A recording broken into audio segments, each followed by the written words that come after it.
আমাদের কিসের নিরাপত্তার কিসের শোক? এটা মানে না। হাসিনা যেখানে গুলি চালানোর আদেশ দিয়েছে সেখানে তাকে পদত্যাগ করতে হবে, এটাই একমাত্র বিচার এখানে, আর কোনো কিছু না। আর যদি এখানে শোকযাত্রা যদি তারা আসলে কিন্তু শোক পালন করতে হলে আমাদের এই যাত্রায় কেন তারা আজকে বাধা হয়ে দাঁড়ালো? কেন পুলিশ দিয়ে আমাদেরকে এক কদম এগোতে দেওয়া হলো না?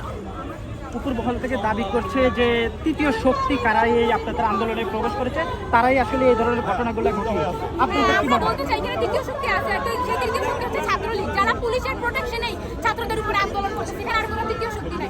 দ্বিতীয় শক্তি, প্রথম শক্তি, তৃতীয় শক্তি সব এখন আওয়ামী লীগের চাটুকাররাই আছে। এই যে পুলিশরা বাধা দিচ্ছে, এরাও আওয়ামী লীগের নির্দেশেই বাধা দিচ্ছে। র্যাব সেনা সবকিছু দিয়ে তারা শিক্ষার্থীদেরকে দমাতে চাচ্ছে, কারণ তারা এইটাই চাচ্ছে যাতে করে তারা এই খুন গুম আরো বেশি করতে পারে।